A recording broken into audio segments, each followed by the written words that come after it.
ประเทศไทยให้ความรู้คู่ความสุข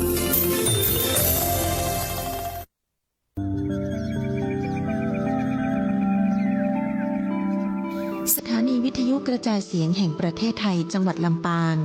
FM 97 เมกะเฮิรตซ์เสนอรายการธรรมะยามเช้า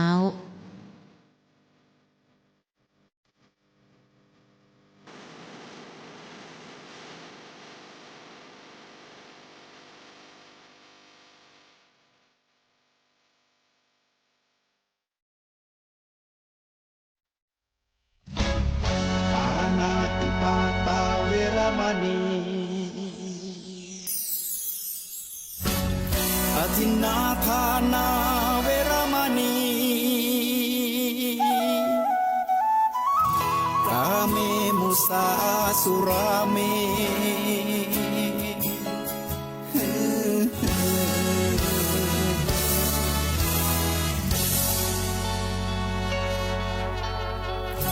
ศีลคือข้อห้ามธรรมคือข้อให้พุทธองค์ตรัสไว้ชี้ทางใจให้ภาคเพียรเบญจศีลเบญจธรรมท่องจ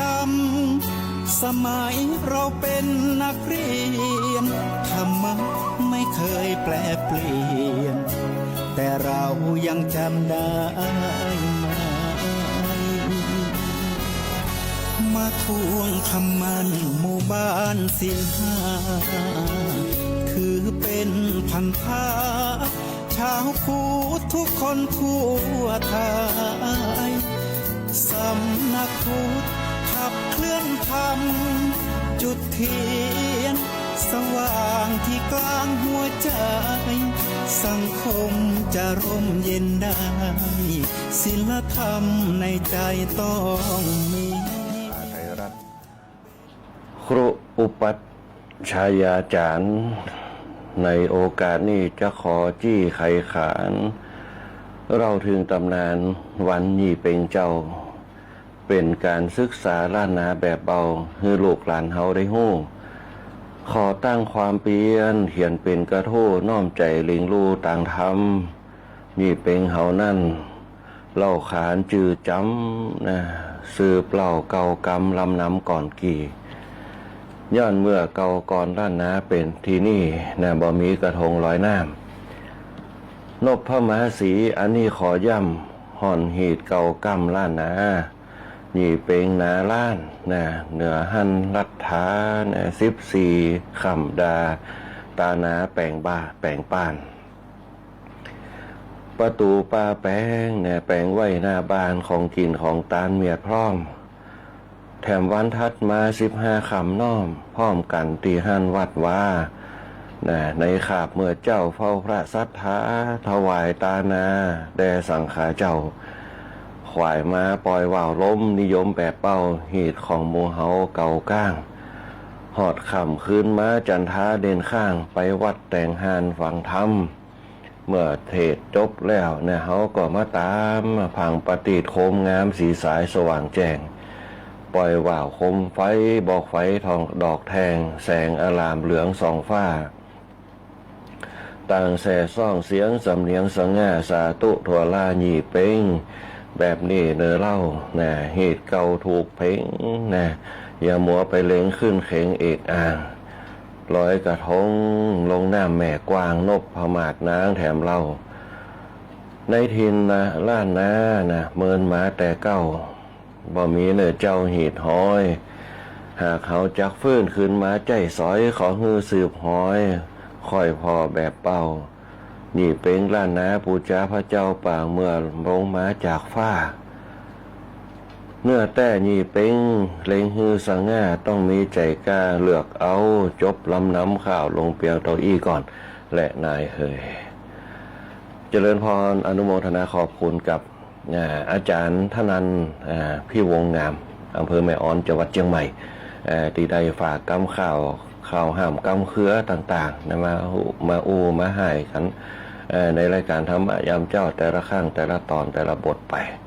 ในวันนี้ก็ขอเจริญพรนมัสการครับหลวงพ่อเจ้าคณะจังหวัดลำปางหลวงพ่อรองเจ้าคณะจังหวัดหลวงพ่อเจ้าคณะอำเภอหลวงพ่อรองเจ้าคณะอำเภอหลวงพ่อเจ้าคณะตำบลหลวงพ่อจังหวัดพระเนรเถรน้อยทุกรูปทุกตนในความเป็นสังฆรัตนะนอเนื้อของ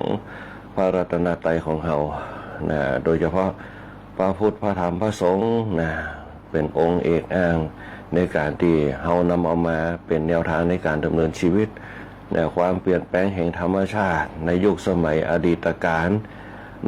คือกลับมาสมดุลกับพ่อธรรมะที่พระพุทธเจ้าได้ค้นคว้าขึ้นมาเป็นสูตรเป็นหลักการเป็นแนวทางธรรมะที่อยู่ในตัวมนุษย์คนเขาทั้งหลายบางครั้งเขาเกิดมาถึงว่าอันนี้แหละคือธรรมะหรือว่าคือธรรมชาติแต่พระพุทธเจ้าเขาเปิ่นเนี่ยเขาได้เกิดว่าอันนี้แหละคือธรรมะในการดำเนินชีวิตเขาบอกว่าจะเป็นความอดทนในการต่อสู้ดิ้นรนชีวิตต่างๆบอกว่าจะเป็นเปิ่นห้องว่าความภาคเพียรพยายามมุมานะบักบั่นในการต่อสู้ฝ่าฟันอุปสรรคปัญหาเวทนาความทุกข์ทั้งหลายนั่นแหละคือหลักการที่เขาต่อสู้กันเพียงแต่ว่าเขาบ่สามารถจะว่านี่แหละคือธรรมะที่เขาอยู่ได้เพราะอย่างเพราะความอดทนอดกั้นอดออมความเพียรต่างๆพอเขาบ่ฮู้จักหัวข้อปุ๊บมันก็บ่สามารถจะคงความเป็นธรรมะอยู่ได้เหมือนมันก็หายไปเดี๋ยวสักแป๊บหนึ่งมันก็เจอความสุขที่มันเป็นเพราะว่าความสุขเบื้องหน้าแค่แป๊บเดียวก็เนี่ยคือความทุกข์มันขายไปพอความทุกข์มันขายไปเดี๋ยวปุ๊บความสุขมันก็มาแหมความทุกข์มันก็มาแหมแต่ว่าพระพุทธเจ้าเพิ่นบอกว่าเนี่ยจะได้คือความสุขมันอยู่ได้เหมือนคือมันอยู่ในนานเพื่อที่จะระบายความทุกข์นั้นออกไปทีเนี้ยเขายินดีปรีดาอิ่มเอิบเบิกบานอยู่ตลอดเวลาแล้วก็ทำใจได้กับความทุกข์เวทนาที่มันจะเกิดขึ้นมาว่าทุกข์ในเรื่องของการตื่นเจ้าขึ้นมาต้องทำงานทำงานจะต้องพบปะกับผู้คนทำงานจะต้องเดินทางจะต้องฝ่าฟันความหนาวความร้อนฝนตกนั่นแหละเพราะอย่างเพราะหนึ่งความอดทนความอดทนอดกันสองก็คือความภาคเพียรพยายามมนุษย์คนเฮาทั้งหลายเนี่ยมีธรรมะอยู่ในตัวอยู่แล้วเพียงแต่ว่าเขาจะแยกคือธรรมะเนี่ยมันมั่นคงกับจิตกับใจเฮามากน้อยเพียงใดก็ตามขึ้นอยู่กับจิตสำนึกของเฮานั่นเองถ้าจิตรู้จักสำนึกแสดงว่าเขามีสติสำนึกก็คือสติถ้าจิตมีสติครอบคลุมอยู่ตลอดว่านั่นแหละจะแยกคือจิตใจเขาเนี่ยแข็งแกร่งเกิดความศรัทธาความเชื่อมั่นในตัวเขานั่นเองคณะสัตยาญาติโยมเดี๋ยวเขาจะมาเนื้อหาสาระธรรมในช่วง1 ชั่วโมงตี 5จนถึง6 โมงเช้านี่แหละเขาจะเจริญร้อยตามพุทธบาทของพระพุทธเจ้าในความละเอียดในเรื่องของบำเพ็ญกรณียกิจของพระพุทธเจ้าหรือว่าพุทธกิจของพระพุทธเจ้าเดี๋ยวสักคำหนึ่งก่อนอื่นก็จะต้องขออนุโมทนาขอบคุณกับสทลำปางของเขาตัวที่ให้เวลาออกอากาศแล้วก็ให้เวลาเปิดชีวิตในช่วงยามเจ้าด้วยธรรมะก็เป็นแบบอย่างให้กับสถานีทั่วไปที่เป็นได้นำเอาธรรมะมาเป็นแนวทางในรายการต่างๆในยุคปัจจุบันคนเฮาบางครั้งเฮาแสวงหาความสุขนักเกินไปเลยลืมข้อคิดลืมหลักการต่างๆที่เฮาดำเนินกันมาตั้งแต่เกิดมาที่เฮาดำเนินชีวิตกันพอลืมไปปุ๊บมันก็ย่าเฮาเผลอสติพอเผลอสติปุ๊บมันก็ย่าเฮาหลงลืมประมาทไปคณะสัตยาญาติโยมถ้าเฮาคงความดีคงความที่เป็นกุศลที่เป็นบุญอยู่ตลอดมันจะย่าเฮามีความเป็นเฮาว่ามันจะกึดใดมันจะมีสติในการระลึกถึงบัดเดียวในยุคปัจจุบันคนเฮามีอย่างโป๊กับบันดาลโทสะใส่กันกับบันดาลโกธะใส่กันโกธะคือความโกรธโทสะคือการประทุษร้ายกันจากสมัยแต่ก่อนถึงเขาจะบ่มีข่าวสารที่มันแสดงเฮาหันแต่มันก็เป็นภาพปรากฏว่าในยุคปัจจุบันเขาเนี่ยเริ่มมีความรุนแรงหนักขึ้นจิตใจคนเฮาเริ่มจะซิดสั้นหนักขึ้นอันนี้เป็นต้นคนเฮาเพราะคนเฮาเนี่ยบางครั้งเขาปล่อยวางบ่ได้เพราะปล่อยวางบ่ได้ปุ๊บมันก็ฝังจิตฝังใจเนี่ยเฮากึดตลอดเวลาโรคสปะมันจึงเกิดกับจิตใจเขาบอกว่าจะเป็นโรคซึมเศร้าบอกว่าจะเป็นจิตเวทบอกว่าจะเป็นความคิดฟุ้งซ่านบอกว่าจะเป็นความคิดที่มาอยู่กับเนื้อกับตัวคิดได้บางครั้งก็มันบ่สามารถจะคุมเอาไว้ได้นี่แหละคือเขาขาดสติเพราะนั้นเนี่ยในยุคปัจจุบันเนี่ยจิต ใจกายเนี่ยเขาต้องแยกส่วนออกมาคือใดในการควบคุมจิตเขาคือใดสองใจเขาจะต้องควบคุมระบบการหายใจควบคุมระบบในการกินของเขาอาหารเป็นเขาว่าอากาศอารมณ์กับอาจมเนี่ยอากาศอารมณ์แล้วก็อาหารนะฮะเพราะฉะนั้นเนี่ยเขาจะต้องบริหารให้ดีๆนะฮะเจริญพรอนุโมทนาขอบคุณกับสวทลำปางเขาด้วยการนำของคุณอัญชันสรลำนะที่ผู้อำนวยการสถานีของเขานะแล้วก็ฝ่ายรายการคุณกาญจนาอินทานะคุณแอลชุติการเหล่าชัยคุณก้อยอาจลาพรพวงจันทร์คุณบรรหารสุยะแล้วก็ฝ่ายช่างเฮาหัวหน้าประสานทีมทองยังคงคุณภาพในการควบคุมเสียงควบคุมภาพวันนี้เขาได้ช่างเจมช่างแหลมนะ นะ ช่างแหลมเพชรนันตาแสงควบคุมภาพควบคุมเสียงคือเขาได้เห็นภาพเขาได้ยินเสียงกันก็จะมีช่างภูพิงพงศิริแสนนะช่างพิงพร้อมกับช่างต่อวาทีร้อยตีอาทิตย์วรรณวารีเป็นต้นแล้วก็ช่างดิวนะช่างดิวที่เป็นมาประจำการสถานีสวทลำปางของเขานะที่ควบคุมภาพควบคุมเสียงนะคือกำมูเฮาทั้งหลายช่างดิวประยุทธ์พงษ์ดวงชมพูนะน้องใหม่ไฟแรงของเขานะหลายผู้หลายท่านเพราะว่าจะเป็นเจ้าหน้าที่ของเขาตัว นะคุณธนาพันธ์โชคดีตัวนะจะเป็นมิตรสัมพันธ์กันตั้งแต่อยู่สวทลำปางเขามาเป็นเพื่อนเป็นมิตรเป็นญาติกันอยู่ด้วยกันแบบปีเหมือนน้องกันเหมือนครอบครัวเนี่ยดึงพระสงฆ์ที่อยู่ทางสวทลำปางเขาโดยบอกว่าจะเป็นท่านพระครูศิริธรรมบัณฑิตเจ้าวาดวัดมิ่งเมืองมูลรองผู้อำนวยการวิไลสงฆ์นครลำปางเขาแล้วก็ท่านพระครูสถิตธรรมวิพัฒน์เนี่ยบ้านไร่ศิลาทองเจ้าหน้าตำบลพิจัยเขต 2แล้วก็ท่านพระครูอุดมศิริทัศน์วัดตาสมปล่อยวัดศรีภูมิมาวันก่อนวันครบรอบอายุสวทลำปางเขา95 ปีท่านพระครูมันก็ได้มีโอกาสบรรยายธรรมหลวงพ่อเขาถือว่าเป็นตำนานในเรื่องของประเพณีลั่นเขาโดยคณะสัตยาญาติโยมทั้งหลายในยุคปัจจุบันเนี่ยคนบ้านเขาก็มีเยอะเหมือนกันแต่การแสดงออกการสืบทอดการเผยแพร่เนี่ยมันมีน้อยบางคนเนี่ยคือเป็นว่าตายไปพร้อมกับฝีมือตายไปพร้อมกับภูมิปัญญาไปได้ถ่ายทอดให้ลูกให้หลานบางครั้งเปิ้นถ่ายทอดเปิ้นปากกาเปิ้นมามีตีแสดงออกตรงนี้บ้านเขาก็มีเยอะบอกว่าจะเป็นกองสมบัติใจกองปูจ้าข่าวจ้อยซ้อต่างๆเพราะว่าจะเป็นสารบุ้งสารไซเนี่ยอันนี้เป็นต้นบ้านเขาเริ่มจะหายไปแม้แต่ไถนาในยุคสมัยตะก่อนเริ่มจะหายไปก็จะมีบางตีบางแห่งพ่องแต่บางครั้งเขาก็ต้องสืบสานกันไปหีดห้อยต่างๆประเพณีพื้นบ้านศิลปะพื้นบ้านชีวิตวิถีเจ้าบ้านเขาเนี่ยมันเป็นวิธีการที่เนี่ยเขาลดค่าใช้จ่ายเนี่ยเขาประหยัดรู้จักความพอเพียงเหมือนกับเสด็จป่อรอเก้าเขาที่ผ่านมาเนี่ยเปิดวิจัยเปิดวิเคราะห์เนี่ยวิธีภูมิปัญญาชาวบ้านเนี่ยเป็นวิธีการที่เขาประหยัดที่สุดเนี่ยคือต้นทุนเขามีน้อยนี่แหละเป็นเพราะว่ากสิกรรมเกษตรกรรมเป็นจึงมีการฮือเขาฮู้จักเศรษฐกิจพอเพียงที่เขาเป็นอยู่เนี่ยคณะสัตยาญาติโยมหลายลองย้อนไปในสมัยอดีตกับในยุคปัจจุบันในอดีตเนี่ยค่าเงินเนี่ยแทบจะไม่ได้กินคนเฮาเลยเป็นว่าเงินกับศักดิ์ศรีคนเฮาเนี่ยมันแตกต่างกันคนเฮาในยุคปัจจุบันเนี่ยจะมีน้ำใจต่อกันน้อยมากในยุคสมัยก่อนเนี่ยช่วยกันตอบมือซ้ายมือกันไปตรงไปนะซ้ายมือซะอย่างแปลงเฮียนแปลงบ้านช่วยกันงานกินงานตานงานป้อยช่วยกันล่างถ้วยช่วยกันแปลงผามช่วยกันไปเอาหลัวของงานศพงานสากแต่ประเดี๋ยวในยุคปัจจุบันเนี่ยคนเฮาจะใจเงินเป็นหลักเงินคือพระเจ้าไปบอกว่ากิจกรรมอย่างต่างๆโดยเฉพาะเงินเนี่ยก็เลยเนี่ยคือปัญหาต่างๆถูกตรวจสอบถูกเป็นห้องว่าอย่างต่างๆที่มันเป็นกฎกำหนดกฎเกณฑ์กันเพราะว่าคำว่าเงินเขาตีค่าราคาเงินเนี่ยถ้าเงินมีนักเท่าใดจากบดีเป็นดีในยุคปัจจุบันเขาเพราะฉะนั้นเนี่ยมันจึงแตกต่างในยุคสมัยก่อน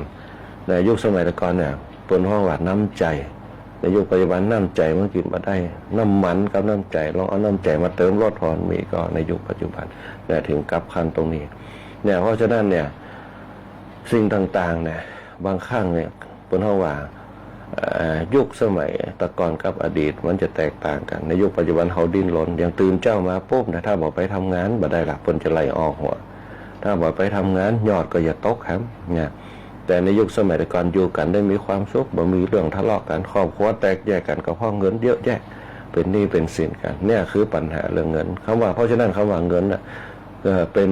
เพิ่นเฮาว่าใช้หนี้ตามกฎหมายเนี่ยแต่คำว่าเงินเนี่ยมันเนี่ยเกิดราคะเขาจึงตัดสินในเรื่องของราคาเนี่ยคำว่าราคาที่เขาซื้อกันเนี่ยแต่เขากำหนดราคาขึ้นมาก็คือราคาเนี่ยราคาคือความกำหนัดเพื่อเอาได้มาปุ๊บความกำหนัดมันหนักขึ้นปุ๊บมันเกิดตัณหาคือความอยาก สังเกตพอละใครมีเงินนักเปียงฟ้าแล้วก็ตามแป๊บเดียวก็หมดแป๊บเดียวก็หมดอยากจะกินอยากจะซื้ออยากจะใจนั่นแหละเนี่ยมันเลยเกิดปัญหาบอกว่าพระสงฆ์บอกว่านักการเมืองบอกว่าใครก็ตามเนี่ยถ้าตีค่าราคานักเกินไปเนี่ยมันก็ย่อมเกิดปัญหาบางครั้งก็ถูกตรวจสอบบางครั้งก็ถูกกำหนดบางครั้งก็ถูกกฎเกณฑ์บัญญัติเอาไว้นะเพราะฉะนั้นเนี่ยคณะสัตยาติโยมนะย้อนกลับไปวิธีการเขาคืออยู่อย่างพอเพียงนะอยู่อย่างธรรมชาติทุกอย่างสมดุลมดอุดมสมบูรณ์ในน้ำมีปลาในนามีข้าวบ่เดียวไปพอตะวาไปงานเขาดำที่วัดหนองแหวนไปพอห้องน้ำป่าบ่มีสักตัวนะเพราะอย่างเพราะเดียวเป็นใจโดนผลยาเข้านะป่าหอยบ่มีกุ้งสมัยก่อนหน้านี่เป็นน้ำเปิ่นเอาเข้าออกจากตรงเขาจะได้กินกุ้งกันกินหอยปูปลากันเนี่ยบ่เดียวเนี่ยไปพอเนี่ยปลาก็บ่มีสมัยก่อนก้มพอห้องน้ำปลาเข็มจะมีละปลาซิวจะมีละบ่เดียวนี่พ่นยากันเนี่ยหญ้าตายเข้าอยู่ปลาตายหอยตายเนี่ยอันนี้เป็นตอนธรรมชาติมันไม่สมดุลกันพอธรรมชาติผสมดุลกันปุ๊บเนี่ยยิ่งเขาฆ่าก็ยิ่งหนักขึ้นติ๊กๆเขาว่ามันจะมีหญ้าที่มันตายไปเนี่ยพอมันหมดเชื่อยาปุ๊บมันก็แห้งไปแล้วมันก็ขึ้นมาซ้ำนักกว่าเก่าในสมัยแต่ก่อนมันนักถึงขนาดนี้หญ้ามันจะทำร้ายกันเองหญ้าคัดกะหญ้ากอนกะมันจะกำจัดหญ้าควายที่มันห้องว่าหญ้าที่มันมาจากขี้ควายความเป็นธรรมชาติของมันจะเป็นวัฏจักรของมันนะอันนี้ในยุคปัจจุบันไปจีนักปันอีนะประเดี๋ยวซ้ำนักติดหญ้าที่เป็นเคี้ยในนักที่สุดเนี่ยพอมันลงในหนองน้ำหญ้าคือน้ำมันไหลประตันด้วยนี่แหละคือความเปลี่ยนแปลงของบนห้องของโลกของยุคสมัยใหม่เนี่ยถ้าบัญญัติก็ว่าได้ในยุคสมัยก่อนเขาอัตมาภาพจูงซบไปตัวตะวานะที่บ้านหนองแหวนพิจารณาไปตัวว่าเข้าบ้านไหนที่เป็นปลูกเป็นกอจะงามจะเม็ดใหญ่แต่เข้าบ้านไหนที่หวานไปปุ๊บเข้าจะเม็ดน้อยเพราะว่าหญ้ามันจะขึ้นแสนตัวนั่นแหละคือความเป็นไปแห่งธรรมชาติคนเราโดยความง่ายเนี่ยคือคุณภาพมันลดลงไปความง่ายเนี่ยซับเดิมมาจากความมักง่ายนั่นแหละคือคนเขาชอบง่ายๆอย่างก็ตามค่อยง่ายแค่มดกับเข้าก็เป็นถุงเนี่ยบัญญัติคนเดียวในสมัยก่อนบัญญัติเป็นของหน้านี่จะเป็นเนี่ยหน้าที่เป็นห้องว่าเขาจะต้องแปรรูปอาหารมากินกันบอกว่าจะเป็นหน่อไม่ส้มก็เนี่ยเป็นต้นนานี่อาตมาภาพสมัยก่อนอยู่บ้านนอกเขาไปบิณฑบาตย้ำหน่อไม่ส้มพองย้ำมาทัวมาเขือพ่องธรรมชาติทั้งนั้นคนเฒ่าคนแก่เขาจะมาเป็นโรคเก้าว่าเป็นโรครูมาตอยเนี่ยในยุคปัจจุบันเดียวโป๊บเนี่ยร้องเทศกาลเนี่ยหมูเนี่ยไก่เนี่ยสารเล่งทั้งนั้นเนี่ยคนเขาเป็นรูมาตอยเนี่ยเป็นโรคไขข้อเนี่ยไขข้อต่างๆเนี่ยเขาเป็นโรคเก้าเจ็บอายุมาถึง40 ปลายเจ็บกระดูกกระเดียวละนั่นแหละคืออาหารมันเปลี่ยนไปอาหารมันผสมดุลกันความต้องการของคนเขาการกินมันหนักกว่าเนี่ยแต่เขาไม่ได้ดูเนี่ยก็เลยเนี่ยคือเกิดปัญหาเนี่ยเพราะราคาเนี่ยคนเขาตีราคาไว้หนักพอราคามันมากตัณหามันจึงเกิดตัณหาคือความอยากได้อยากมีอยากเป็นเขาโดยติดในเรื่องของรสรูปเสียงกลิ่นรสสัมผัสเขาไม่สามารถจะยับยั้งได้คนในยุคสมัยตะก่อนโป๊บเนี่ยหน้านี่โป๊บเนี่ยอย่างเซ็งธรรมชาติทั้งนั้นจะกินจิ้นกินซ่ากินลาบเนี่ยน้อยมากจะบุบหมูบุบอย่างเดือนหนึ่งปีหนึ่งจะมีเหตุเตือส่วนมากจะเป็นป่าเป็นพักอันนี้เป็นต้นจึงอายุยืนกันอายุ90 ปลาย100พองแต่คนเอาบะเดียวปุ๊บเนี่ย 60เนี่ยเข่งติงเนี่ยก็60 70เนี่ยเป็นต้นเพราะ1อาหารอากาศอารมณ์นะทั้ง3อย่างนะในสมัยก่อนอารมณ์เปิ้นก็ดีอากาศเปิ้นก็มีอาหารเปิ้นก็ดีนะคนเฮาในยุคปัจจุบันเนี่ยมันจึงแตกต่างคนยุคแต่ก่อนคนยุคแต่ก่อนต่อน้อยเดี๋ยวแข็งแรงเนี่ยขึ้นเก้าไม่ฟันข้างอย่างได้หมดแต่คนเฮาบ่เดียวปุ๊บเนี่ยต้องไปพอด้วยคนส่วนมากคนอ้วนจะหนักเนี่ยกินไปก็อ้วนอย่างอัตมาภาพก็เหมือนกันแต่ก่อนผอมนะบ่เดียวอ้วนนะอ้วนขึ้นมาปุ๊บมันก็พิจารณาโรคละโรคอย่างน้อยก็คือ1ความดันโลหิตนะไขเบาหวานไขมันนะขึ้นมาเนี่ยคือเจ็บหัวเจ็บเกานะอันนี้เป็นต้นนั่นแหละคืออาหารอากาศนะกับอารมณ์เพราะฉะนั้นเนี่ยธรรมชาติหรือว่าธรรมะนี่แหละจะเนี่ยคืออากาศอารมณ์อาหารสมดุลกันในการกินเนี่ยให้อย่างมันถึงเป็นการเพราะธรรมชาติภายนอกก็คือมีดินมีน้ำมีลมมีไฟอากาศธรรมชาติภายในตัวเขาก็คือมีดินมีน้ำมีลมมีไฟในจิตของเขาจะมีธาตุดินน้ำลมไฟอยู่ด้วยกันแต่ละเอียดอ่อนขึ้นมาถ้าเขาพิจารณาดีแต่เขาจะเนี่ยจะได้ให้ธรรมชาติภายในจิตภายในใจภายในกายมันสมดุลกันเนี่ยสำคัญที่สุดเนี่ยเขาเนี่ยภายในพระพุทธเจ้าผลจึงตั้งกฎเกณฑ์แห่งธรรมะขึ้นมานะเป็นหัวใจของพระพุทธศาสนาสัพพะปาปัสสะกรังกุศลสูปสัมปทาสะจิตตะประโยชน์3ข้อเนี่ยแตกย่อยออกไปเป็นสาขาเหมือนต้นโพนะเขาจึงมีการทำบุญรักษาศีลฮือทานเจริญภาวนานั่นแหละเป็นพื้นฐานในการสร้างสมรรถภาพชีวิตเขาไปสู่120 ปี130 ภาษานะบางครั้งมันอาจจะถูกบั่นทอนไป 10% เหลือ110ในยุคปัจจุบันเนี่ยหายากมากเนี่ยจะอยู่ได้เพราะอย่างอยู่ได้เพราะศีลอยู่ได้เพราะทานอยู่ได้เพราะภาวนา3อย่างโครงสร้างเนี่ยศีลเนี่ยจะอยู่ในตัวเขาฐานจะอยู่ที่พื้นล่างของเขาเป็นฐานที่มั่นเนี่ยปณิมีทานศีลภาวนาแต่เขาอู้กันศีลทานภาวนามันยามติดปากแต่เริ่มแต่คือทานน้ำไมศีลไมภาวนาไมที่ถูกต้องนะทานน้ำไมคือฐานที่มั่นนะฐานที่มั่นตั้งแต่ตีนขึ้นมาจนถึงตัวรวมไปถึงหัวเหมือนกับเจดีย์นะฐานนะศีลก็คือรวบรวมจิตของเขาต้องเขาภายในของเขาที่มันมีตับปอดม้ามอย่างนั้นคือมันอยู่ด้วยกันทำงานอย่างปกติเหมือนเครื่องยนต์นั่นแหละคือศีลจัดระเบียบให้ดีๆภาวนาคือสมองเขาจงสิ่งเหล่านั้นพบถึงอย่างเขาเนี่ยสายตาสดใสนั่นแหละคือโครงสร้างสมรรถนะตีพระพุทธเจ้าสร้างคือมนุษย์คนเราทั้งหลายมีประสิทธิภาพนี่แหละที่อาตมาภาพไปหาหนังสือที่อย่างอันเบิร์ตไอน์สไตน์เนี่ยนักวิทยาศาสตร์ชาวเยอรมันยอมรับพระพุทธเจ้าว่าโอ้พระพุทธเจ้าเนี่ยบ่มีภัยที่จะเทียบเท่าได้ถ้าเขาเกิดมาจ้ามเลยจะขอยกพระพุทธศาสนาเป็นหลักเพราะว่าธรรมะของพระพุทธเจ้าเนี่ยบ่มีนักวิทยาศาสตร์คนไหนที่จะค้นปะโดยเฉพาะสังขารร่างกายตั้งแต่ศีลทานภาวนาแยกออกมาเป็นศีลสมาธิปัญญาแยกออกมาเป็นสมถะวิปัสสนาอันนี้แหละคือสำคัญที่สุดในสถาญาติโยมเตียเนี่ยคือคนเราหนึ่งจิตใจดีอยู่ด้วยกันได้อย่างม่วน2อากาศธรรมชาติสิ่งล้อมดี3อาหารการกินดีอันนี้แหละคือสมรรถนะในการสร้างชีวิตคนเราทั้งหลายในอย่างคือคนเราทั้งหลาย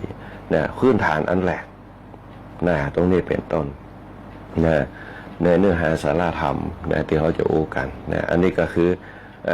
ต้องขอเจริญพรขอบคุณกับสวทลำปางเราโดยตั้งแต่เริ่มต้นกันมาก็จะมีสถานีหลายๆสถานีเริ่มจะมีธรรมะแทรกขึ้นมานักขึ้นโดยเฉพาะ106.5 เมกะเฮิรตซ์ในช่วง 8 โมงถึง 9 โมงอาตมาภาพก็จะไปช่วยกันเพราะว่าเป็นสถานีของคณะสงฆ์ก็ไปช่วยกันบรรยายกันคือกับคณะสัตยาญาติโยมทั้งหลายได้ฟังกันและอย่างน้อยก็คืออยากจะเอาธรรมะพื้นเนี่ยเป็นพื้นฐานที่เขาทำกันมาเนี่ยให้มันเกิดประโยชน์เพื่อให้เขาดวงตายการดวงตายเห็นธรรมเขาจะต้องศึกษาลึกๆศึกษาให้ลึกๆก่อนดวงตายเห็นธรรมคือสามารถฟังธรรมได้ได้ชัดเจนแล้วก็ตีความฮือแตกคือได้อย่างที่เขาเคยอู้กันไปอย่างโครงสร้างที่เขาเคยอู้กันเคยบอกกล่าวกันมาเนี่ยที่คณะสัตยาเคยได้ยินกันไปบอกว่าจะเป็นในเรื่องของพื้นฐานของศีลทานภาวนาเนี่ยทั้ง3อย่างที่เขาขาดกันไปเนี่ย ตีมันไปไทยถึงเป้าหมายเอื้อมมาถึงสักเตือคือภาวนาใหม่ภาวนาใหม่ตรงนี้แหละที่เขาคิดว่านั่งภาวนาแต่คำว่าภาวนาใหม่เนี่ยมันรวมไปถึงธรรมัสสวนาใหม่แล้วก็ธรรมเทศนาใหม่ตรงนี้แหละมันจะก้าวไปถึงศรัทธาเปิดห้องพลังภายในกับพลังภายนอกเนี่ยคนเฒ่าแก่เปิดบ่ฮู้ภาษาบ่ฮู้หนังสือแต่เปิดปฏิบัติตามโครงสร้างเนี่ยอนุภาพเห็นคนเฒ่าแก่ในยุคสมัยเก่าที่เป็นอายุ100 กว่าปีตั้งเมธะที่ไปเคยบรรยายธรรมมาตั้งบ้านวัดสันฐานแต่ก่อนเปิดเคยจัดชมรมผู้สูงอายุนะคำว่าทานคำว่าศีลคำว่าภาวนาเนี่ยคนเฒ่าแก่เขาเนี่ยเปิดจะถือมาตื่นเจ้ามาเปิดจะฮื้อตานตรงไหนฮื้อตานเนี่ยตื่นมาก่อนเนี่ยเมียก็อย่าตื่นมาก่อนผัวบางเตียวเมียว่าสบายผัวก็ตื่นขึ้นมาเนี่ยนึ่งข้าวเป่าไฟแตนสอนให้ลูกห้องลูกก็พอลูกคนเข้าจะมาพอแล้วนึ่งข้าวเป่าไฟอันนี้เป็นทานก็คือให้โอกาสกันให้โอกาสกันได้ฟังลึกๆกับทานให้โอกาสกันเนี่ยช่วยเหลือการข้ามจุนกันมันจึงเป็นการให้โอกาสให้อภัยซึ่งกันและกู้หัวตัวแม่จึงอยู่ด้วยกันจนเฒ่าจนแก่เนี่ยอันนี้คือคำว่าทานปันใจให้แก่กันคำว่าทานแปลว่าการให้การแบ่งการปันบัดนี้นึกถึงกามราคะนึกถึงคำว่าครอบครัวเมื่อโดดขึ้นมาครอบครัวแล้วปุ๊บเนี่ยจะต้องดำรงวงตระกูลจะต้องสร้างฐานะสร้างหลักฐานสารหลักแหล่งเพราะหน้าว่าเก่าเขาเป็นจะเกิดจีเนี่ยเป็นจะเกิดแบบนี้เนี่ยเลยแยกคือครอบครัววงตระกูลกว้างขวางนักขึ้นน้ำสกุลนั่นน้ำสกุลนี่จะหู้จักกันเนี่ยวงศาคณาญาณวงศาคณาญาติเผ่าพงวงวานมันจึงเกิดขึ้นคำว่าทานน่ะที่เขาหู้จักกันบ้านแม่ท่าทั้งเกาะขาเสริมงามหู้จักกันน่ะวงสกุลน้ำสกุลนี่เป็นไผ่ไหมคนเท่าจะหู้จักหมดแต่ตรงต่างตรงกันข้ามคนยุคปัจจุบันว่าหู้จักกันก็มีน่ะบางแต่น้ำสกุลเป็นญาติทั้งนั้นเป็นญาติทั้งนี้จะหู้จักกันน่ะเขามาจากฐานใหม่นะแต่ว่าภาพวันก่อนเขาไปสนทนาธรรมกันเนี่ยตีต่างพอดีปะกันปุ๊บจะสนทนาธรรมกันนะมีคนเท่าแต่ละตีแต่ละแห่งความจำเป็นดีถือว่าเป็นตำนานเลยก็ว่าได้ประวัติศาสตร์ก็ว่าได้ก็มาจากคำว่าทานเพราะฉะนั้นเนี่ยถ้าเขามีโครงสร้างทานศีลภาวนาเนี่ยจะเนี่ยคือเขาแตกฉานในเรื่องของฐานคือ1ฐานใหม่2ปัตติฐานใหม่3ปัตตานุโมทนาใหม่ที่เขาเคยได้เห็นปัตตานุโมทนาที่เป็นปั่นปอนเนื้อเขาเนี่ยทานเนี่ยจะมีอยู่3ระดับ3ขั้นถ้าเขามีทานอยู่โป้คนเฒ่าแก่เดี๋ยวคนจึงให้โอกาสเน้นน้อยเนี่ยมันน้อยอยู่จังมันปล่อยมันเถอะอาตมาพาไปเห็นคนเฒ่าในยุคสมัยก่อนหันเน้นน้อยเล่นสายอยู่เน้นน้อยมันก็เป็นอย่างละอ่อนเหมือนเดี๋ยวเหมือนลูกเขาเนี่ยปล่อยเขาเถอะละอ่อนน้อยจึงมีโอกาสอยู่วัดจึงม่วน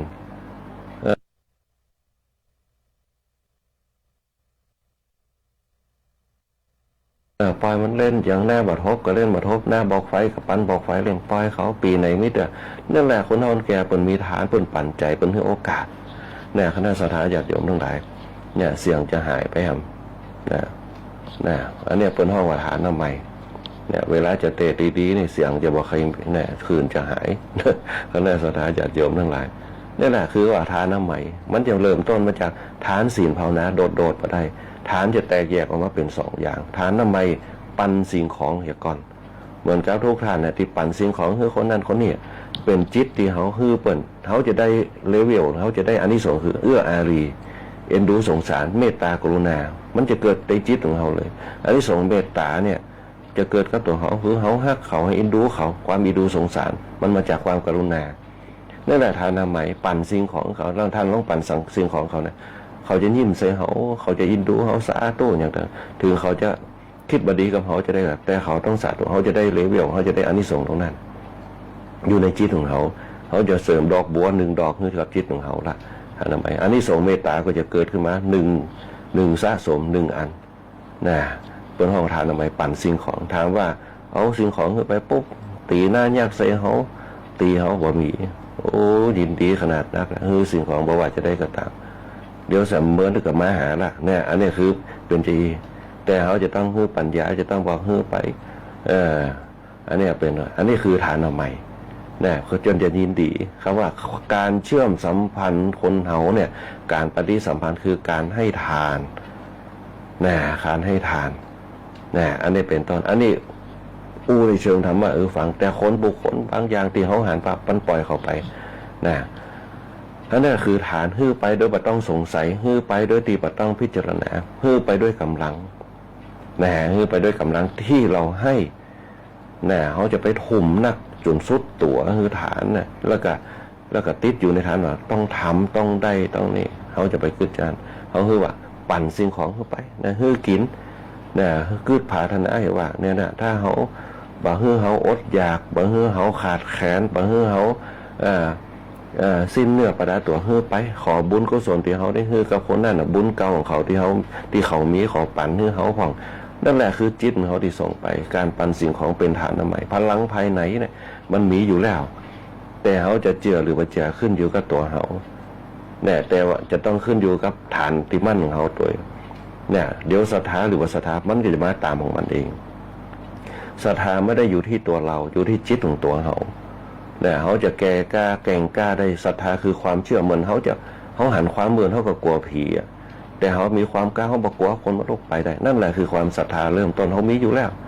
เหมือนกับบางคนกล้าทำขึ้นมาเนี่ยกล้าลงทุนกล้าอย่างเขาก็แบ่งปันความเจ็บใจไว้อย่างน้อยหนึ่งเขาลงทุนแต่มันต้องมีความเจ็บใจมันต้องมีเพราะความผาดตั้งคนเขามันมีอยู่แล้วนั่นแหละเขาก็เผื่อใจไว้น้อยหนึ่งเผื่อความเจ็บปวดเผื่อความเจ็บใจเผื่อความขาดทุนมันมีอยู่แล้วแต่เขาก็พัฒนาของเขาไปตามสเต็ปของเขาคือทานใหม่เพราะทานใหม่ที่เขาทำกันเนี่ยอาตมาภาพได้เห็นว่าคนพูดเขาเนี่ยทำทานเยอะแยะมากแต่ที่นี่เนี่ยเขาขาดอันหนึ่งบางอย่างคือปฏิทานใหม่เฉลี่ยความดีที่เขาทำเนี่ยแบ่งปันกันบางครั้งเขาเก่งใจเหี้ยบักกล้าไปหาเปิ้นบักกล้าจวนเปิ้นเก่งใจเปิ้นเขาบ่ต้องเก่งใจเขาบอกทำก็ได้บ่ทำก็ได้บอกคือเปิ้นจิตเพื่อแผ่เขาเรียกว่ามุทิตาเขาจะเพิ่มผมไปหาแล้วทำสีขึ้นมาอยู่ในจิตของเขาเนี่ยเขาต้องมีมุทิตาทำกระจ่างบ่ทำกระจ่างทำบาทเดียวก็ได้เขาบ่ต้องไปคิดนะบ่ต้องหันเปิ้นใส่ซองว่าบาทนี่เขาบ่ต้องไปว่าเปิ้นทำกับเขาเหมือนกับเปิ้นมาช่วยกันอยู่นั่นอาตมาภาพเคยบอกว่าคนที่มาหาเขา1,000 คนด้วยการเชื้อเชิญแล้วไม่มา1 คนมาบอก6,000ยังมีขาน้อยกว่าคนที่เขาบ่ได้เชิญแล้วมาด้วยตนเอง1 คนอันนี้คือปฏิทานใหม่เฉลี่ยความดีให้เขาปล่อยไปเหมือนกับเขาไปวันนี้เขากล่าวว่าจะกี่ใส่บาตรกี่ตน3 ตน 5 ตนก็ว่ากันไปเฉลี่ยความดีไปแล้วก็ฮื้อลูกเขาทำไปตัวฮื้อเมียเขาทำไปตัวฮื้อหัวเขาทำไปตัวเพื่อแผ่กันนั่นแหละมันก็จะได้ฐานเมื่อเขาปั่นสิ่งของเขาได้ปั่นน้ำใจซึ่งกันได้กันสร้างความเดียวเขาบอกต้องบอกมันจะเกิดผลก็มันจะได้ก่อนไม่ต้องไปคิดเดี๋ยวเขาให้ได้ก่อนถ้าเขาฮื้อได้เนี่ยมันก็จะปล่อยได้ถ้าเขาฮื้อบ่ได้มันก็ปล่อยบ่ได้มันก็วางไม่ได้เมื่อเขาฮื้อด้วยบ่ต้องสงสัยแสดงว่าปล่อยได้วางได้ให้ปล่อยวางมันจะเกิดเป็นอานิสงส์มันจะเป็นพารานิสงส์แห่งทานบารมีอันเนี้ยทานใหม่มันจะมี3 ระดับขั้นตอน1เฉลี่ยความดีช่วยเหลือกันเขาจึงมีการปั่นใจให้แก่กันในหมู่บ้านเป็นพลังทานช่วยเหลือกันเจ็บเยี่ยมไข้ตายเยี่ยมผีมือช่วยเหลือไม่แรงปั่นให้กันปั่นใจให้กันเขาก็เอิญไปหาปานตายเขาเป็นจะได้กินข้าวอย่างพองนั่นแหละเป็นห้องว่าทานอารมณ์อมิสทานมันจะเกิดขึ้นมาเขาจึงอยู่ด้วยการสงเคราะห์กันเป็นต้นเพราะฉะนั้นเขาจะต้องมีฐานปั่นให้ลูกเขารู้จักกับสังคมที่อยู่รวมกันสังคมที่อยู่รวมกันได้เนี่ยคนเราไม่เป็นโรคซึมเศร้าภัยที่เป็นโรคซึมเศร้าจะอยู่กับตัวเก่าอยู่ตลอดพอไปเปิดโลกปุ๊บรู้จักสังคมไปไปจ่าไปปล่อยอารมณ์ไปปุ๊บมันจะยังคือจิตแจ่มใสใจเบิกบานถ้าเขาอยู่กับอยู่กับคนเดียวบอกไปที่ไหนทิฏฐิมันจะหนักขึ้นไปตุกอย่างต่างๆวุ่นวายเขาลงไปสักเตือนี่ไปพอไปปล่อยอารมณ์งานกฐินบางคนปล่อยอารมณ์ได้ไปฟ้อนไปอย่างถามว่าได้อย่างได้ความรื่นเริงได้ความนันทนาการเพื่อนยังมีประเพณีขึ้นมาเพื่อเขารีแลกซ์ร่างกายหาที่ไหนบ่ได้ฝรั่งอยู่ข้ามโลกแล้วเพิ่นยังมาเพื่อรีแลกซ์ร่างกายมาฟ้อนมาเต้นมาลำ หาได้ยากเป็นนึกว่าคนไทยเนี่ยเป็นคนที่อารมณ์ดีเนี่ยมาเดียวเนี่ยยิ้มแย้มแจ่มใสบ่ค่อยมีละเอาไปติดกับราคากันนักพอติดกับราคากันนักราคาก็เกิดเนี่ยเหมือนกับเขาอันยังต่างๆนะเปิ้นเฮาอันเนี้ยละปัตตานุโมทนาใหม่ทีนี้ล่ะคือความยินดีเนี่ยเรื่องของฐานทำประโป๊บยินดีก็มาติดข้องมามองใจทำไปเนี่ยว่าผ้าสงใส่บาตรไปบ้านเฮาไปหินเกิดกับตาใส่ไปนะย้อมว่าสงฆ์เขาต้องนึกถึงคือดีๆเนี่ยคนเฮาเนี่ยไปฮู้จักพระสงฆ์จริงเนี่ยแต่บอกว่าบาสถานขณะคำว่าสงฆ์เขาเนี่ยบอกฮู้เลยว่าถาคำว่าสงฆ์เนี่ยมาจากคำว่าภิกษุนะภิกษุก็เหมือนสมมุติสงฆ์เหมือนกับตู้เจ้าที่เป็นเปื่อนเฮาอยู่ที่บ้านโอ้เป็นละออนเล่นด้วยกันจอมเบ็ดจอมปลาไปเอาด้วยกัน มาเป็นปอดปุ๊บเป็นเซี่ยวกันแน่เป็นห้องว่าภิกษุสมมุติสงฆ์แต่สมมุติสงฆ์ถ้าบำเพ็ญนานๆสัก1 พรรษาอยู่ในพฤติกรรมที่เป็นจำกัดเอาไว้คือกรณียกิจสี่กรณียกิจสี่เนี่ยสิ่งที่ควรทำสิ่งไม่ควรทำเนี่ยถามว่าเจ้าบ้านเนี่ยได้ก่อเจ้าบ้านก็เนี่ยมาได้1 กรณียกิจสี่นุ่งห่มผ้าผืนเดียวได้ก่อนลองสถาญาติโยมลอง1 ผืนเดียวพอเนี่ยปีนี้ยกคือก่อนสีดำคือกับพระแม่เจ้าเขาแต่วันต่อไปเนี่ยลองนุ่งสีดำตลอดลองไปงานแต่งงานหน่อยกันเนี่ยปนเกียร์พอกันละเนี่ยนุ่งได้เจ้าบ้านเขาต้องความสวยงามเนี่ยนั่นแหละเนี่ยปนห้องว่ามาเหมือนตัวเจ้านุ่งห่มผ้าบางสกุลผ้าบางสกุลคือผ้าเหลืองเขานี่แหละ2 เที่ยวบิณฑบาตเนี่ยเที่ยวบิณฑบาตเที่ยวบิณฑบาตเพื่ออย่างเพื่อให้โอกาสสถาญาติโยมได้ให้โอกาสไม่ใช่ว่าไปขอตานอย่างที่เขาเคยว่ากันตัวเจ้าเป็นออกกำลังพระพุทธเจ้าเนี่ยมีปัญญาที่เฉียบแหลมมีปัญญาที่คุณคือตัวเจ้าได้ออกกำลังตอนเจ้าเดินออกกำลังกายให้เหยียบไอดินแล้วก็ให้สมองกระทบกับความเย็นอยู่บนสมองดินเนี่ยก็คือถาดดินนะแล้วก็เนี่ยคือร่างกายเขาแข็งแรงมาเป็นโรคเก้ามาเป็นโรคกระดูกมาเป็นโรคเนบชานะเปิ้นห้องว่าเหยียบไอดินนักนะเจ้าบ้านเขาสังเกตพอนะคนเฮาแก่ในยุคสมัยก่อนพร้อมน้อยเดียวแห้งหนักไปตรงไปหนากันนะลองสังเกตพอนะสถาญาติโยมไปรักษาโรคเก้าโรคเจ็บแขนเจ็บขาเนี่ยเปิ้นจะเอาดินกีเนี่ยล้นไฟใส่กับใบผ้าพึ่งใบล้วนเนี่ยนาบรักษาเปิ้นห้องความเย็นนั่นแหละเปิ้นห้องว่าพระพุทธเจ้าเปิ้นสอนเนื้อเขาฮู้จักกายภาพชีวภาพก่อนวิทยาศาสตร์นะกายภาพคือกายเขาเพราะฉะนั้นธรรมะเนี่ยจะมีกายกับใจกายก็คือพละพละ5กำลัง5ใจก็คืออินทรีย์5สร้างความแข็งแกร่งให้กับภายในภายนอกมีอันเนี้ยอันเวิร์ดไอน์สไตน์ผมยังยกขึ้นมาเลยนักวิทยาศาสตร์กำลังภายในกำลังภายนอกกำลังภายในเนี่ยก็คือพยายามเสริมเนี่ยตานพอคนไทยเขาที่อย่างโอ้ป้าไผ่ยิ้มใส่มดป้าไผ่เจิญเข้าบ้านกินข้าวฝรั่งหันยังงงแล้วโอ้จะได้เปิ้นเจิญกินข้าวบ้านเขาปัจจุบันเปิ้นห้องว่าฐานมันเกิดเวลามีอย่างกับปันใจให้กันสังเกตพอศีลธรรมมันเกิดในยุคสมัยก่อนคนเฮาแก่เฮาจึงฮู้จักกันหัวบ้านได้ก็ฮู้จักกันหมดแต่คนเฮาในยุคปัจจุบันบ่ใครฮู้จักกันเพราะศีลทานมันบ่เกิดพอเกิดก็น้อยมากคำว่าทานปัตตานุโมทนาใหม่จะมีถึง3 ขั้นตอนทำไปว่ามันจะเกิดพลังที่สงเชื่อพลังมันทานน้ำไม้พลัง3 อย่างทานน้ำไม้ปฏิทานน้ำไม้ปัตตานุโมทนาใหม่เมื่อเขาฮือทานพวกก็แบ่งปันกันช่วยกันทำ2ยินดีกับทานนั่นที่เขาได้ทำบัดต้องติดข้องมองใจยินดีไปฮือไปก็ฮือไปบัดต้องเอาคืนหันก็ถ้าเอาคืนมาปุ๊บเป็นเรื่องเป็นราวกันคณะสถาญาติโยมลองสังเกตว่าแล้วบ้านเขาบ่มีตัวฮือตานไปแล้วปุ๊บเปิ้นจะเอาคืนเหมือนกับคนในยุคสมัยใหม่เอาคืนหมดแม้แต่ยศตำแหน่งเอาคืนหมดในยุคสมัยก่อนเปิ้นเฮาว่าสมัยแต่ก่อนคนเฮาแกว่าฮือไปแล้วเอาคืนขอจะออมเคยได้ยินห้องคณะสถาญาติโยมทั้งหลายต้องถามคนเฮาแกเปิ้นยังว่าเอาตังค์ฮือเปิ้นเอาหยังฮือเปิ้นเอาคืนขอจะออมขอจะออมคือป๋องนั่นแหละอาตมาภาพจำโดยอยู่กรรมเก่าบัดนี้ฮือไปแล้วก็ฮือไปบัดนี้เอาคืนอันนี้เป็นต้นมันมี เพราะฉะนั้นเนี่ยคำว่าทานคือการให้การปล่อยการวาง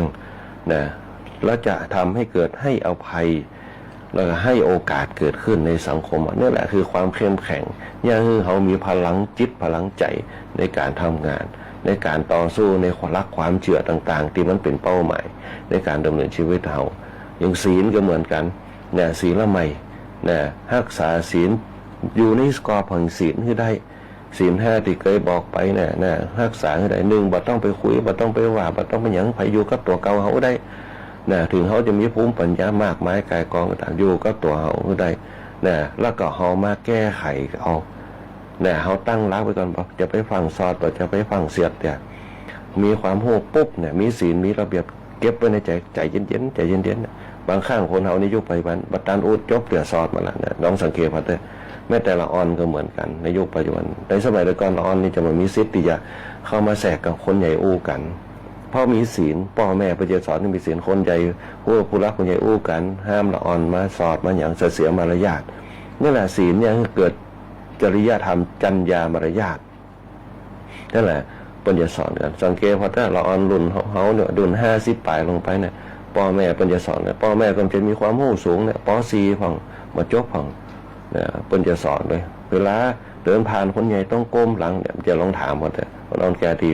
ฟังรายการธรรมะยามเจ้านี่ก็ต้องถามพ่อแม่เขาเนี่ยในสมัยก่อนความรู้ผมไม่ใช่นักแต่ศีลธรรมเป็นเลิศนะอู้จากันอู้ดังเนี่ยคือมันชัดๆคนเท่าแต่เวลาเมามาปุ๊บจะไปเสียงดังเนี่ยคนเท่าแกเขาเนี่ยเวลาเมาเหล้ามาไปการไปงานมาอู้กับเมียดังปุ๊บเมียจะบอกเราจะไปอู้ดังอาจจะบ้านจะก็เงียบอย่างคุ้มสติกันได้นั่นแหละคือความเป็นศีลเนี่ยศีลละไมแล้วก็แยกให้เกิดอัปปัจจะอัปปจายนะไมนะศีลนี่นะแยกให้เกิดอัปปจายนะไมคือประพฤติอ่อนน้อมถ่อมตนถึงจะเมาเหล้าเมายาคิดเครียดแค้นแต่ศีลจะอยู่ในสิ่งอยู่ในจิตของเปิ้นโอ้ยอมเปิ้นเหียเป็นหยังยอมนั่นน่ะคือผัวที่ยอมคือเมียเขาศีลกำกับน่ะบ่ใช่ว่าผัวนี่เนี่ยเมียได้ตีเมียได้แต่เปิ้นบ่เนี่ยกันในยุคสมัยแต่ก่อนเปิ้นยอมน่ะอาตมาภาพเห็นหลายคนนอนกันน่ะบ่ใช่กลัวเมียแต่เกรงใจน่ะเกรงใจน่ะในความเป็นสุภาพสตรีกุลสตรีเปิ้นบ่เนี่ยประเภทที่อ่อนแอน่ะบ่เดียวมันเฮาก็เลยยึดถือมันขาดศีลไปบ่เดียวทางเช้าหน้าครับช้างเท้าหลังมันเสมอกันไปเหียนะคนเขาก็ยึดถือสิทธิเสรีภาพไปเหียนะคำว่าศีลมันก็เลยบั่นทอนน้อยลงไปนะประพฤติอ่อนน้อมถ่อมตนเนี่ยถ้ามีศีลมันจะหู้จักคำว่าศีลเนี่ยเป็นตัวก่อเกิดหลายอย่างเป็นโลกขึ้นมาเลยก็ได้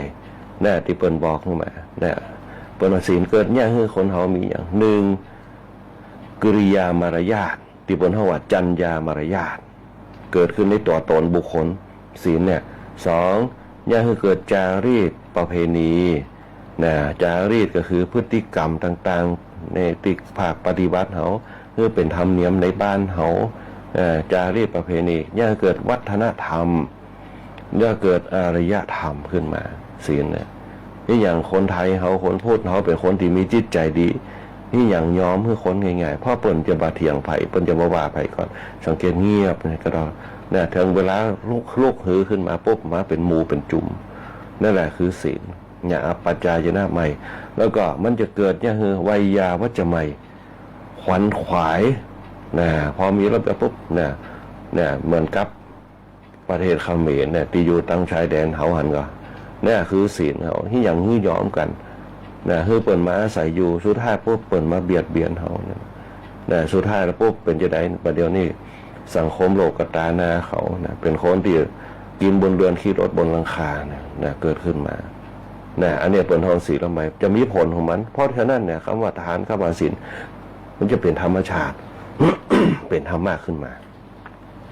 สุดท้ายแล้วปุ๊บเนี่ยภาวนาใหม่ตัวนี้สำคัญมากคนเขาจะลืมไปนะคนเขาลืมภาวนาก็คือจบเนี่ยศีลทานภาวนาสมาธินุ่งขาวห่มขาว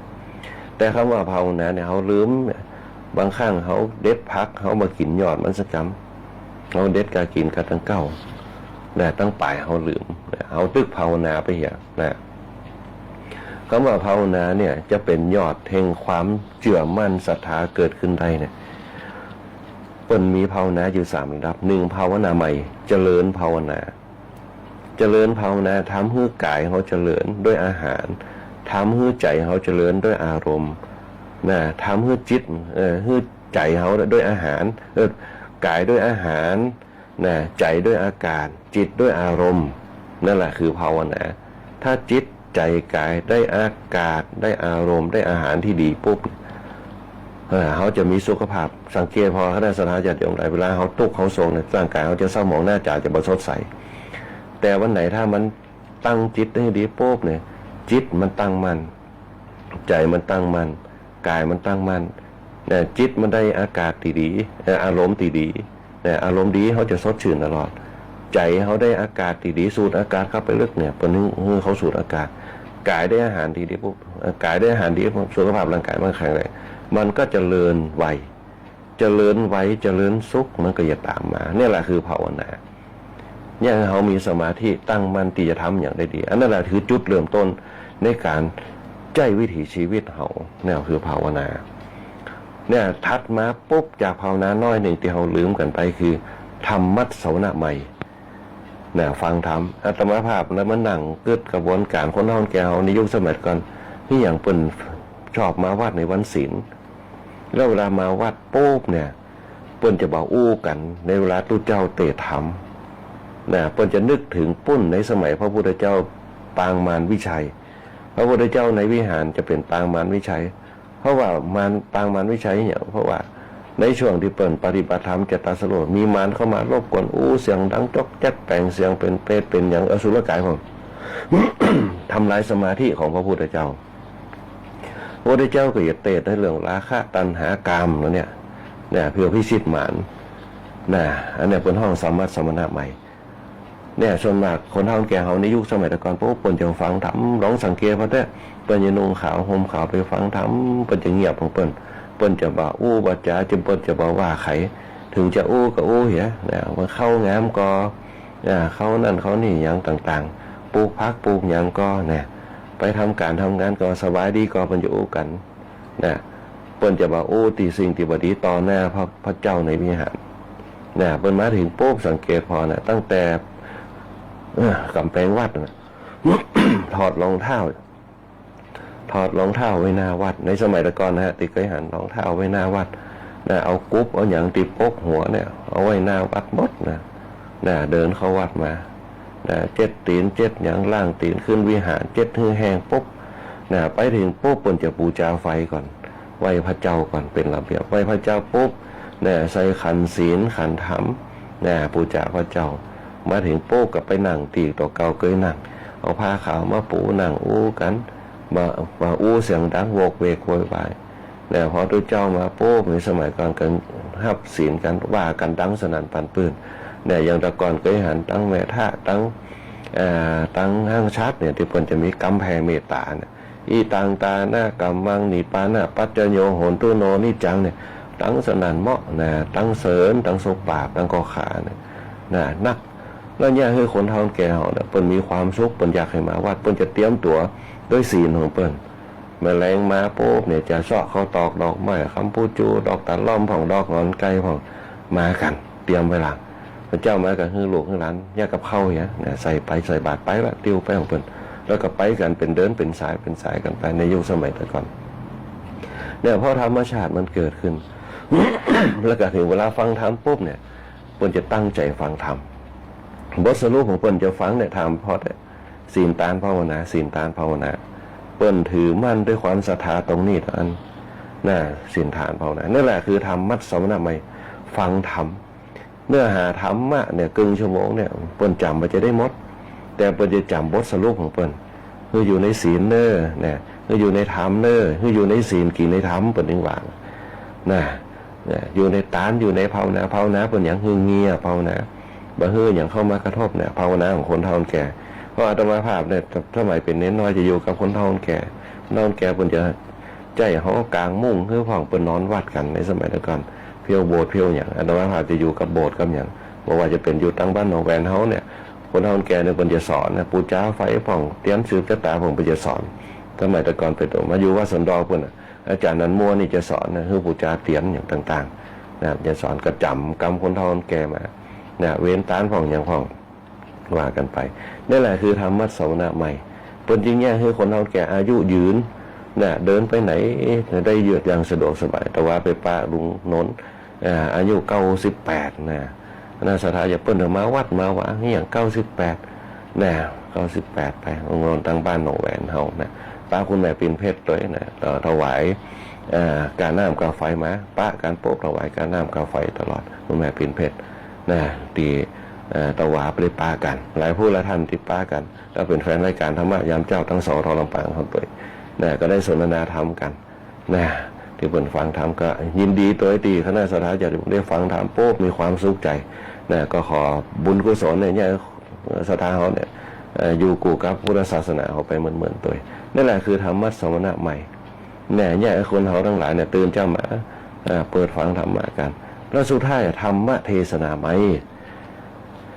นี่แหละตัวเนี่ยสำคัญที่สุดคนเอาแก่เขาเวลาเปิ่นกลับไปบ้านโปเปิ่นจะสอนจะไปเนี่ยเน้อจะบดีนะเนี่ยเปิ่นจะเอาธรรมะไปสอนจะไปให้นะจะไปให้จะไปด้านจะไปลักไปจกของเปิ่นบะมีกินก็บ่ต้องไปลักของเปิ่นจะสอนนี่แหละคืออาทินอาทานจะไปบุกไปตีเปิ่นอยู่ด้วยกันงากกันแป้งกันนี่แหละคือศีลข้อแรกเนี่ยพอหลวงไม่หลวงเขาที่เปิ่นสอนแล้วเปิ่นก็สามารถทำใจของเปิ่นได้ภาวนามาอยู่กับตัวเก่าได้เนี่ยเท่าแก่มาปุ๊บแหงเนี่ยการบอกใครมีก็คือลูกคือหลานไปเนี่ยโป่งกันห้องไอ้นั่นมาอู้ห้องคนนี้มาอู้เนี่ยคนเท่าแก่เขาเปิ่นมีบารมีของเปิ่นนั่นแหละโดยเนี่ยคือเกิดบุญกิริยาวัตถุ10เนี่ยอยู่ในตัวเปิ่นเนี่ยจะเปิ่นทำเป็นภาคปฏิบัติคือทานน้ำไมศีลไมภาวนาเนี่ยเกิดพลังภายในเปิ่นเกิดบุญกิริยาวัตถุ10ทานน้ำไมปฏิทานน้ำไมปัตตานุโมทนาไมศีลไมอัปปัจจายนะไมวิยาวัจจะไมเนี่ยศีลนะถามว่าวัดได้ก่อนเขาวัดมาได้เพราะอยู่ที่ตัวเปิ่นเพราะนั้นแกเขาถึงแกยังมีคุณค่าชรายังมีคุณภาพคนเขาเต็มวัดเต็มวาในสมัยก่อนเราไม่พอแต่คนเขาแกเขาไปรับเปิ่นมาวัดเปิ่นจะมีระเบียบเปิ่นใส่เสื้อลายดอกเขียวสีขาวใส่เส้นสีดำเอาผ้าสบายปาดเถียเอาไว้กราบเอาไว้ประเคนของเวลาตู้เจ้าเปิ่นผ้าประเคนเปิ่นบ่มีผ้าเปิ่นบ่มีผ้าประเคนคนเขาแกเขาเปิ่นเอาผ้าขาวประเคนคือตัวละเขาเอามือเขาฮับนี่แหละเปิ่นให้โอกาสหมดทุกอย่างคณะสัตยาอย่างลองฟังคนเลยนะอาตมาภาพลองมานึกประมวลออกมาโอ้คนเขาเนี่ยคนเขาแก่เขาอยู่มาเนี่ยเปิ่นถึงมีความสุขของเปิ่นนะถึงอยู่กับลูกหลานบางข้างลูกหลานประยุทธ์แล้วเปิ่นก็มีผ้าส่งองค์พระเจ้าไปหาไปอู้ไปจ่าส่งเข้าส่งแนวเปิ่นมีความสุขของเปิ่นนี่แหละผลที่ได้มาจากศีลทานภาวนาแล้วก็เนี่ยคือยอดแห่งศีลทานนะเกิดในจิตของเปิ่นคือทิฏฐุชุกรรมเนี่ยอันนี้ตรงเนี้ยนะทิฏฐุชุกรรมคืออย่างคือความเห็นให้ตรงเปิ้นมีความเชื่อในพระสงฆ์เขาจะเป็นจะได้กระจ่างจะเป็นกรรมเป็นเวรจะเนี่ยดีหรืออยู่ที่ตัวเปิ้นหมดถ้าเปิ้นทำดีเปิ้นก็ได้ดีถ้าเปิ้นทำไม่ดีเปิ้นก็ได้ดีเปิ้นเชื่อในเรื่องของกรรมของพระเจ้าเขาสุทธิอสุทธิปัจจตังบริสุทธิ์หรือไม่บริสุทธิ์ท่านรู้อยู่กับใจเขามีหน้าที่ทำความดีของเราเรียกว่าทายกทายิกานั่นแหละเปิ้นจึงสอนบางเตี่ยเปิ้นสอนเน้นคือท่องตัวเมืองของสอนสวดของนั่นแหละเป็นห้องทิฏฐุชูกรรมความเห็นให้ตรงความเห็นให้ตรงนี้แหละมันจะเกิดพลังเขาเรียกว่าพลังการัชกายเขาเรียกว่าศรัทธาศรัทธาคือความเชื่อที่เป็นพลังภายในอินทรีย์ศรัทธาคือความเชื่อในคำสอนของพระพุทธเจ้าสองความเชื่อในเรื่องของพลังของตัวเก่าเป็นห้องพลังภายนอกศรัทธาพละอันนี้เป็นต้นเนี่ยคือยืนยัดอยู่ได้เนี่ยคือมีพลังใจที่สามารถบังคับร่างกายให้อยู่ได้อดทนได้ภาคเพียรได้เนี่ยอยู่ในตัวของเปิ้นเลยเขาเรียกว่าทิฏฐุชูกรรมเนี่ยยอดของแห่งการทำบุญมันจะสรุปมาดีทิฏฐุชูกรรมเนี่ยคือเกิดพลังภายในแล้วก็พลังภายนอก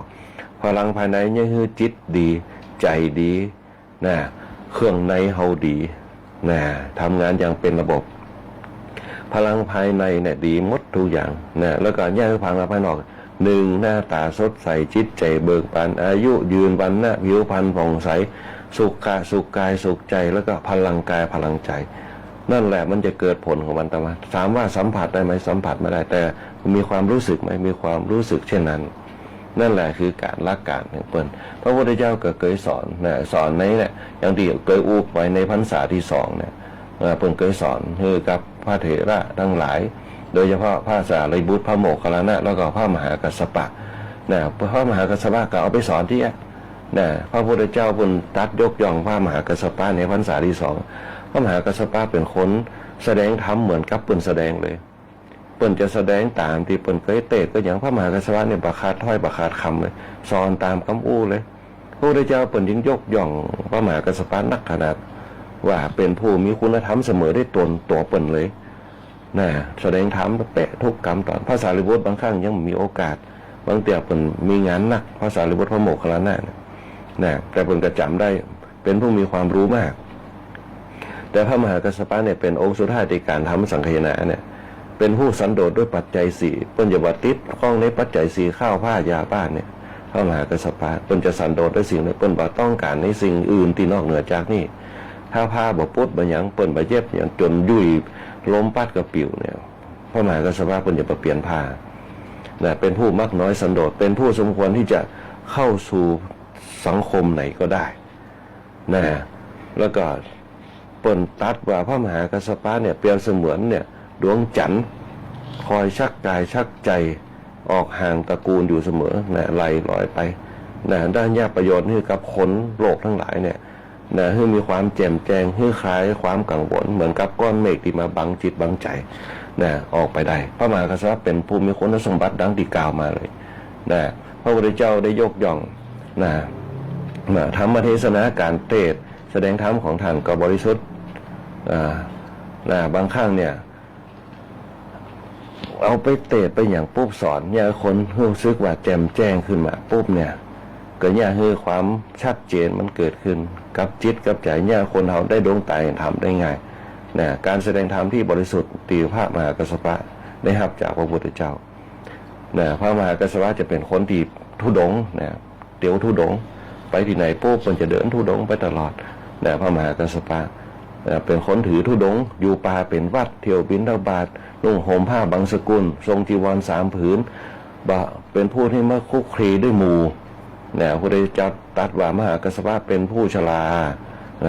เป็นผู้ชราเที่ยวบิณฑบาตเพราะฉะนั้นคนเฮาแก่เขาบ่ต้องไปกึดน้อยใจแกยังมีคุณค่าชรายังมีคุณภาพอย่าฮึดตั้งมั่นอยู่ในศีลในทานในภาวนาตอนนี้เขาจะมีพระอานิสงส์แล้วอันนี้เดี๋ยวเขาจะอู้กันในวันต่อไปในเรื่องของพรรษาที่2เนี่ยจาตุรงคสันนิบาตตอนนี้เขาได้อู้กันพระเถระทั้ง3 รูปพระสารีบุตรพระโมคคัลลานะต่อจากข่าวก่อนเลือกไปดูเวลา5 นาทีคณะสัตยาญาติโยมรบก็ขอเจริญพรกับคณะสัตยาญาติโยมโดยที่ได้มารวมงานกฐินที่วัดดอกเป้าเขาก่อนหลายผู้หลายท่านที่ได้รวมบริจาคมาบอกว่าจะเป็นคุณโยมกรพัฒน์โดยที่เป็นรวมบริจาคมาตั้งคุณปีก้อยเขาตัวที่เป็นสะพานบุญด้วยกันที่ผ่านมาวันก่อนว่าจะบรรยายธรรมกับตื่นปัตตันสกรรมตื่นปัตตันสกรรมเลยบ่ได้มาจัดรายการวิทยุในช่วงแถมวันหนึ่งตีหลังจากกฐินเลยบ่ได้มาบรรยายธรรมสกรรม ที่รวมบริจาคกันมาคุณกัญญากรตัวแล้วก็คุณSFตัวตีรวมบริจาคมาแล้วก็ทางคณะสัตยาญาติโยมทางบ้านศรีบิดาคุณแม่ติ๊บตัวคุณแม่จันทร์ฟ้องคุณแม่เดือนคุณแม่ศรีคำตัวบ้านศรีบิดาที่มารวมกันในงานวันนั้นพระครูศิริธรรมบัณฑิตตัววัดเมืองมูลที่ได้รวมบริจาคมาคุณโยมกรพัฒน์ตั้งต้นธงชัยตัวแล้วก็คุณโยมเอาเป้งเอาเป้งสีจันทร์ตั้งเสริมงามของตัวคุณโยมป้าสมรสาราธนาโดยชุมชนโหเวียงนักตีได้รวมบริจาคการกฐินมาคุณโยมสุรเชษฐ์ทองพินแจ่มสว่างโดยทางบ้านนาแก้วที่ได้รวมบุญกฐินมาโดยแล้วก็คุณพัทราวุฒิโดยพัทราวุฒิกนกบันเคยยศทางบ้านสายที่มารวมกันในวันนั้นแล้วก็ปีต้องโดยจริยาบุญเสริมที่ได้มารวมกันคุณแม่สลวยตัวมาเปลี่ยนคนแรกเลยในข่าวก่อนคุณแม่สลวยซ่อนซุกเข้าครอบครัวบ้านคัตเตอรีที่รวมบริจาคมาคุณแม่ปินเพชรเท่าตัวแล้วก็ตั้งคณะสัตยาญาติโยมหลายผู้หลายท่านที่ ไปได้น้ำที่ได้มารวมใจกันในงานกฐินเขาก่อนก็ขอส่วนบุญส่วนกุศลเนี่ยจงย้อนรอยถลังให้กับคณะสัตยาญาติโยมหลายจงอยู่ดีมีสุขกันกูคู่กูคนแล้วก็คณะสัตยาญาติโยมทั้ง4 ร่อนแสงมาดอกโบดอกเป้าที่ได้มารวมจิตรวมใจกันในงานกฐินเขาก่อนแล้วก็ตั้งบ้านหนองแหวนเขาตัวโดยเฉพาะคุณป้านันทวดีได้ป้าปลุงน้อยมารวมทำบุญตัวในวันนั้นตั้งบ้านส่งไข่ใต้เขาตัว